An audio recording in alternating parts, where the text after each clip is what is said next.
Good morning, listeners and readers. We thank you for being here today on this edition of Getting Back to the Basics, both for our schools and ourselves. And our guest today is a longtime friend, colleague, and principal extraordinaire, Creighton Eddings, Dr. Creighton Eddings. So, welcome and good morning. Good morning. I'm glad to be here. Thank you. I couldn't wait to get a chance to chat with you. So just take a moment before we jump into topic and share a little bit of your history and who you are with our listeners. I am currently an elementary school principal. I have been doing this. I did not have hair when I started, so I've been doing it for a while. Been in education over 20 years at this point. Had a little bit of experience working in a clinical setting before this. Thoroughly enjoy working with elementary students and helping them the best path forward, giving them a good solid start with things. But yeah, that's where I'm at now. Okay. Well, there is another topic out there about being a principal and your hair being on fire. So I don't think that's a better option. But yeah, I love that. I love that story. It actually makes a little bit of sense though, because the chapter that we thought of as we were writing it and thought about you, the weight of the backpack. And it really is when there's an initiative overload and things start to feel so heavy that it can create fatigue. It can even cost you some of your success because it's just so much to carry. And knowing that you have a clinical background might explain why you are so good at the balancing act. And so that's something I learned about our guest today, and it makes me wonder if that's the connection there. So, Creighton, Entirely possible. yeah, absolutely.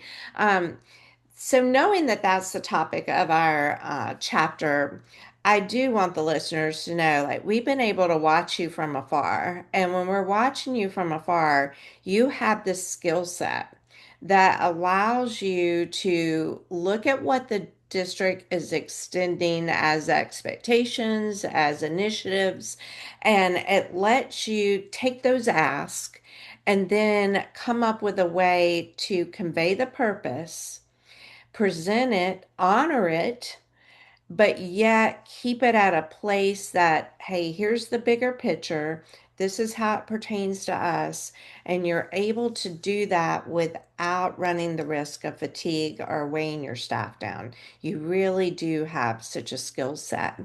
So, what is it that you bring to the table in regards to mindset, skill set, and tool set that allows you to do that so successfully? Well, I appreciate you describing it that way. I think of it a lot of times just the way my mind works, but at the heart of this, we have to remember why are we in school? Schools are about people, the shorter people and the tall people. That's And right. we truly want schools to be a place where kids want to be, they want to come because when they're excited to be here, they will do hard things, they will challenge themselves, they will grow. But we need the adults to want to be here too. And so I try to approach everything through the lens of what do we need to do so that people want to be a part of it? And yes, in education, we get things from all different directions, from the state, the district, from local communities. And our job as leaders is to put it all together in a way that benefits students ultimately. But we're still people and we can't process 100 things simultaneously. So I really do feel like my job is to listen and take all those different pieces in and then start breaking them down into smaller pieces. Like, okay, what is the next step we can take in this? And how can we tune out some of the noise while we work on the first thing and then the next thing? So it sounds far more linear than it actually plays out in real time, but the mental approach is still the same. It's don't overwhelm all of us, myself included, and make sure that we can see the progress that we're making along the way. Everything you shared made me kind of think of a model that you and I have in common, and that's know the why and the purpose. But Know what needs to be done, what are those actions, and then the most important part that's often forgotten because we just jump in the do, right? Got to do this, got to do this, is making sure that you are able to identify, first of all, what results you're going after. And then, second of all, check along the way that you're getting those results. And you spoke to that. There were some words that popped in my head too, because now it's like, man, you got to be a navigator, you got to be an interpreter, you got to be a communicator. And that's kind of where those strength finders, um, those key pieces come in. You've had a chance to come to camp in the capacity, in a couple different capacities. One, you were part of the beta. You were there in the development stage, really thinking about what do principals need support and help with. You were there in the role of co-presenting some along the way and just being there for other administrators. You also serve in a couple of education organizations. So you have your finger on the pulse of what's going on around your, not just your district, but around your state as well. So, was there anything that you learned in your partnership with camp? Maybe it was in regards to mindset, skill set, tool set. Maybe it was in regards to tools or just ideas that we know to be effective because they're research based. What were you able to take back and apply? one thing I love about what we do is the people-oriented nature of it. It just presents so many opportunities just to have natural conversations. And in the various capacities I got to interact with camp that you described and others, I was a part of a hosting a conference just last week, a state level conference, and it's just amazing how similar we all are as educators. The struggles that we have are so similar, no matter what part of the state, no matter what population we're working with, no matter what age range we're working with. So it really does come down to, you mentioned mindset a lot. How we mentally approach things can be the difference in something being really something we're successful with, or more importantly, how much we enjoy our work each and every day. And I feel like Camp Explore was just another moment where I was able to reflect on what I do, how I do it, to remember to take care of myself and our team along the way.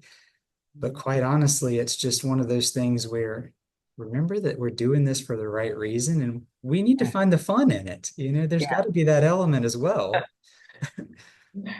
Yeah, I'm chuckling because we too did a conference in another state this start of this week. And it was funny because when we walked in, they're like, the fun girls are here. And it's like, okay, that's not a bad thing to be known for. But you're right. If you're not having fun while you're doing the work, it can make it very dreary. And there was another connection that I was able to make when you were sharing, when we're both parents. And one of the pieces of advice I got as a early on mom was, whatever emotions, anxiety, stress that you're feeling, you need to be aware that your child or your children will pick up on that. And so when you were talking about like it, it has to do with how we mentally approach it. It's the same thing. If we're running around in, teetotal chaos or in stress mode all the time, our staff will pick up on that. Our students will pick up on that. And then we just create a ripple effect of what we're trying to avoid. I remember one time, one of the camping experiences I had, and there were teachers that came from the school, Mhm. and we were sitting there, and it was an activity. I remember it was in the afternoon, and we were working on the idea that we have so many things that we have to accomplish. The time is finite, and how can we be efficient and effective? So, how can we take a significant number of standards and through just a couple of activities cover all of them? So not only do we have fun running around with pizza boxes and other things like that, what I took away as a leader was I listened to the teachers and how much they described it as feeling like they took a weight off of their back. That, okay, well, here's a fun way to do something and to hit multiple standards at the exact same time. And it's just one of those things. It's just a shift in the mindset, Right. just as we've described up until this point. But it was a way that it translated directly for teachers in the classroom where they could directly impact students. I love that you came along and learned alongside your teachers. Not just kind of go forth and get stronger as a teacher, but you grew your instructional efficacy while you were there partnering with them, able to listen to them outside of when they're trying to teach students. What would you say to a new principal or to a new teacher that's trying to navigate everything we've been talking about this morning? What words of wisdom from Creighton? I you mentioned the word why, and I know that that's out there a lot right now, but it is critical. Why are we doing what we're doing? Why are we in this uh, business every day? Knowing who we are as a person and why we're doing it gives us the energy to show up each day and to be fully present. And I think it's something that, as a new principal, there's a lot to carry. And one thing I actually told a new principal recently was be yourself. Don't feel like you've got to be a character that you have in your head of what a principal looks like. Be yourself and take things little by little. There's no way to be effective if you're taking on everything simultaneously. So there really does need to be a structure to it. I needed to hire a teacher in the middle of this school year. The one that we had on staff, their spouse was in the Navy, and the Navy called, and they had to answer that call. So was fortunate to find a very bright teacher who had graduated recently, but she's still brand new to the profession. And we have amazing coaches here, but the message from all of us has been it's okay to take this one day at a time, one step at a time. The kids know you care, and perfecting our craft takes time. And you just have to persist each and every day, but be who you are. That's who people want to be around, is your authentic self. That's right. And as new principals are stepping into their role, don't get caught up in that trying to be what your predecessor was or trying to be like them, not even what they were, but like them. Know your style, know your strengths, get to know your people.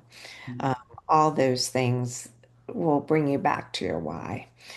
You and I are both very mission and vision driven. And so if someone loses their why along the way, that too can make the weight of that backpack get heavier and heavier and heavier.